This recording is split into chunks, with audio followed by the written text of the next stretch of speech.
Ada potensi gempa megatrust kekuatan magnitudo 8,8 dengan tsunami dahsyat. Indonesia diduga berada pada daerah gempa bumi megatrust pada rangkaian Ring of Fire, yang merupakan rangkaian gunung berapi dan situs aktif seismik aktif yang membentang hingga Samudra Pasifik sepanjang 40.000 km. Ini bukan menakut-nakuti.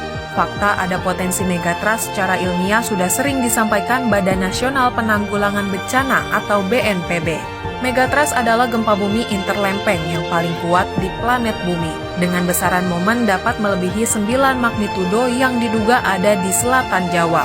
PLT Kepala Pusat Informasi dan Komunikasi Kebencanaan BNPB Abdul Muhari memperkirakan gempa bumi megatrust bisa terjadi setiap 400 tahun dengan magnitudo 8,8. Perkiraan tersebut sesuai dengan perhitungan dengan jumlah peneliti penggunaan Global Positioning System.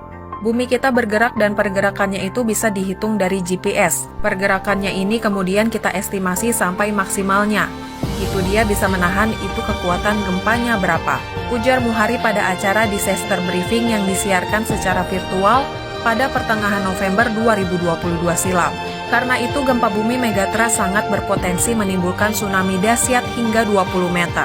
Muhari juga mengatakan saat tsunami megatrust maka upaya yang bisa dilakukan adalah evakuasi, dan evakuasi.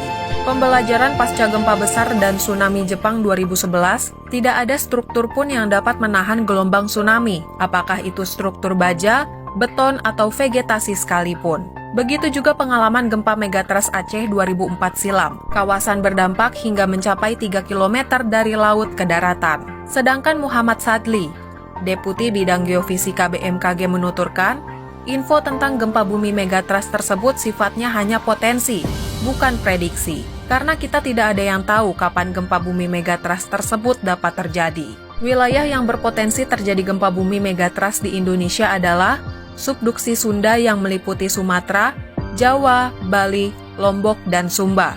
Kemudian subduksi Banda, subduksi lempeng laut Maluku, subduksi Sulawesi, subduksi lempeng laut Filipina, dan subduksi utara Papua. Subduksi merupakan jalur zona pertemuan antara lempeng tektonik. Kedalamannya terbilang dangkal, yakni kurang dari 50 km. Selatan Jawa memiliki 2 segmen megatrust, yakni segmen selatan Jawa bagian barat dan segmen selatan Jawa bagian timur. Kita punya 2 segmen selatan Jawa bagian barat dan selatan Jawa bagian timur.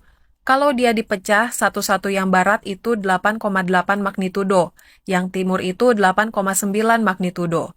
Kalau dipecah langsung itu sekitar 9,1 magnitudo, ungkap Abdul. Informasi yang kurang mencukupi membuat Abdul tidak dapat menarik kesimpulan kapan gempa megatrust tersebut akan terjadi. Namun catatan terakhir menunjukkan gempa megatrust selatan Jawa terakhir kali terjadi pada 1818.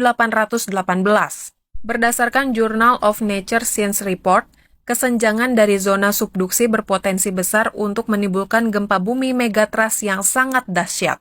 Potensi gempa bumi megatrust ada di wilayah subduksi sepanjang batas wilayah Indonesia ini disebut sebagai penyebab potensi terjadinya gempa bumi. Sedangkan dalam sebuah penelitian, Aam bersama sejumlah ahli kegempaan seperti Dwi Korita Karniawati, Tato Kyati-Mantoro, Daryono dari Badan Meteorologi, Klimatologi, dan Geofisika, Rahma Hanifah dari Badan Riset dan Inovasi Nasional, Sri Widiantoro dari Institut Teknologi Bandung, Nicholas Rawlinson dari Department of Earth Sciences University of Cambridge menyebut peristiwa megatrust di selatan Jawa tersebut dapat menyebabkan tsunami hingga setinggi 34 meter. Sri Widiantoro dalam tulisannya di jurnal Nature, skenario terburuk adalah di mana 2 segmen megatrust yang membentang di Jawa pecah secara bersamaan, serta menunjukkan bahwa ketinggian tsunami dapat mencapai 20 meter dan 12 meter di pantai selatan Jawa Barat dan Jawa Timur. Sedangkan ketinggian maksimum rata-rata 4,5 meter sepanjang pantai selatan Jawa.